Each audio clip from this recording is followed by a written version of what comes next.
Go.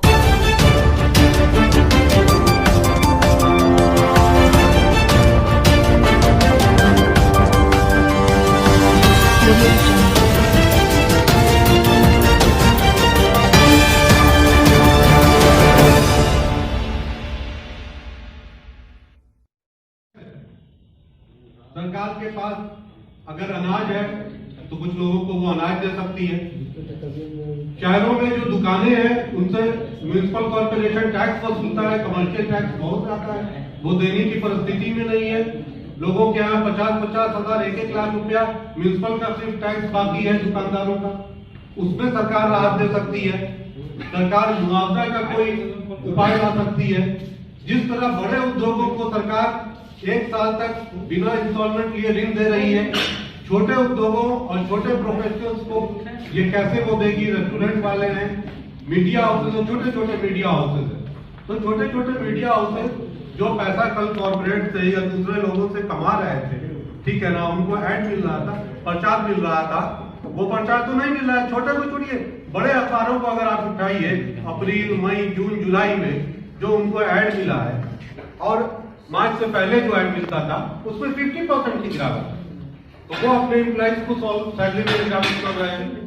तो हमारी ये डिमांड है कि जहां जिसको जितना प्रभाव पड़ रहा है और पहले पड़ा और फ्यूचर में पड़ने की आशंका है, उसका पहले तो एक सही आकलन हो। उसके आकलन तक के लिए सरकार ने कोई भी टीम, कोई कमेटी, कोई ट्रिब्यूनल अभी तक गठित नहीं किया।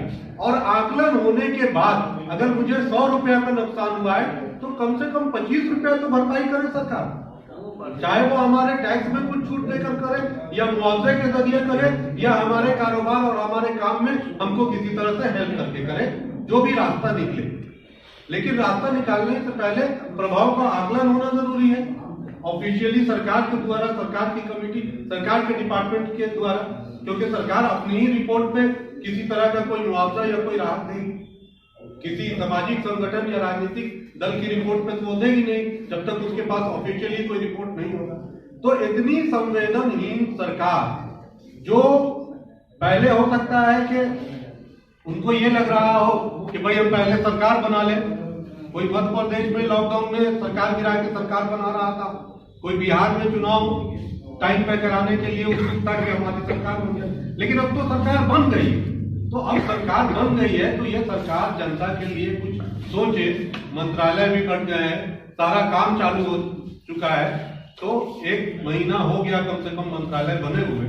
तो हम लोगों ने ये उचित समझा कि अब सरकार के सामने ये स्पष्ट किया है कि अगर आप इसका आकलन करने के लिए और लोगों को मुआवजा देने के लिए और राहत देने के लिए कोई अस्थायी नीति नहीं बनाते हैं तो समाज बचाओ आंदोलन और लोक परिषद इसको लेकर आंदोलन करेगा और सड़कों पर आएगा। तो आज हम लोगों ने टीम का गठन किया है। हमारी टीम सरकार से हर स्तर पर बात करने का प्रयास करेगी, उनके बीच जाएगी, उनके सामने अपनी बात रखेगी, अपनी डिमांड्स को रखेगी, और अगर सरकार इस पर जल्दी ही कोई कदम नहीं उठाती है, कोई पॉलिसी नहीं आती है, तो हम लोग इस पर आंदोलन करेंगे। और जिस तरह से दिल्ली में किसानों ने घेरा है, उस तरह से पटना के अंदर और किसानों के साथ मिलकर पटना के अंदर और दिल्ली में घेरा डाल रहे हैं किसानों के साथ मिलकर यहाँ के असंगठित मजदूर, व्यवसायी, प्रोफेशनल भी सरकार को पटना से लेकर दिल्ली तक घेरने का काम करेंगे।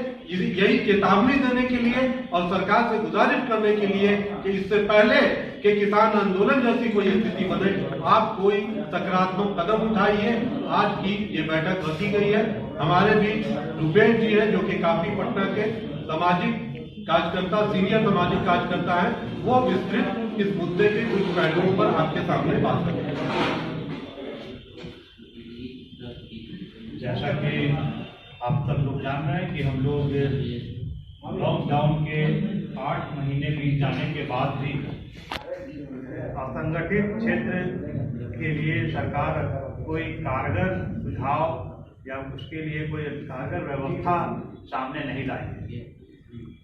असंगठित क्षेत्र का अभिप्राय सिर्फ सड़क पे चल के बाहर से, जो राज्य के बाहर से आने वाले लोग थे, इतना तक सीमित नहीं है, बल्कि एक गांव से अपने जिलों में, गांव से निकलकर राज्य में और दूसरे राज्य में और बिहार से बाहर के अलावा एब्रॉड में भी जाने वाले जो लोग हैं वो सभी प्रवासी मजदूर हैं। तो इन सभी के कामों का आकलन जरूरी है, जिसमें जो क्षेत्र अगर कहें तो असंगठित क्षेत्र में घरेलू कामगार, मजदूर, फेरी करने वाले लोग, छोटे छोटे उद्योग में काम करने वाले लोग, स्कूल, अस्पताल, अन्य जगहों पे जो असंगठित क्षेत्र के लोग काम कर रहे हैं, या उसके अलावा जो मॉल में, दुकानों में, अन्य व्यापार में जो लगे हुए लोग हैं, उनकी भी बात है। आप देख ले, पटना जैसे शहर में बहुत सारी दुकानें खाली हो गई हैं, उनको किराया नहीं दे सकते हैं मकान मालिक। इस कारण से वहाँ काम करने वाले मजदूर जब मकान या व्यापार करने वाले लोग वो किराया नहीं दे सकते हैं, तो मजदूर कैसे अपनी जिंदगी गुजर बसर कर सकता है। हमारे देश में ये सब लोगों को पता है कि अनाज का बफर स्टॉक है, और ये किसान आंदोलन इसलिए भी चल रहा है कि बफर स्टॉक देश में जारी रहे, समर्थन मूल्य उनको मिले, ताकि सरकार अनाज खरीदे और बफर स्टॉक बनाए। तो जब तक एक बफर स्टॉक जो है वो खाली नहीं होगा, तो दूसरा बफर स्टॉक कैसे बनेगा। तो इसलिए जो अनाज पड़े हुए हैं गोडाउनों में और आकाश के खुले आकाश में रहकर सड़ रहा है, उन अनाजों को असंगठित क्षेत्र के लोगों के लिए फ्री अनाज दे दिया जाए, क्योंकि अनाज बफर स्टॉक में देश के पास इतना है कि वो वर्षों खाना खिला सकते हैं, सरकार फ्री में देकर खाना खिला सकती है। तो इसलिए हम लोग ये गुजारिश पहला करना चाहते हैं कि जो ये पहले घोषणा की गई थी कि हम नवंबर तक अनाज देंगे, जिसमें करप्शन है और उसमें भी छूटे हुए लोग हैं, तो उसको भी ठीक किया जाए। और उसके अलावा अभी 1 साल और लोगों को अनाज मुफ्त दिया जाए। एक तो सवाल ये है। उसके साथ साथ यह भी है कि अनाज के साथ साथ जो चावल गेहूं दे रहे हैं, उसके अलावा दाल, तेल, नमक की व्यवस्था उनको की जाए। कैश ट्रांसफर की बात हम कर रहे हैं, जिसके बारे में ये कहा गया कि 1000 रुपये की बात कही गई थी। हम उससे आगे की बात करना चाहते हैं कि जो उनका नुकसान हुआ है इस पूरे 1 वर्ष का आकलन अगर कर लिया जाए, तो 1 वर्ष के अंदर में जो आकलन हुआ है, उस आकलन के आधार पे उनको जो घाटा लगा उसका कम से कम 25% हिस्सा राज्य सरकार और केंद्र सरकार मिलकर के वहन करे और उसको कैश ट्रांसफर करे।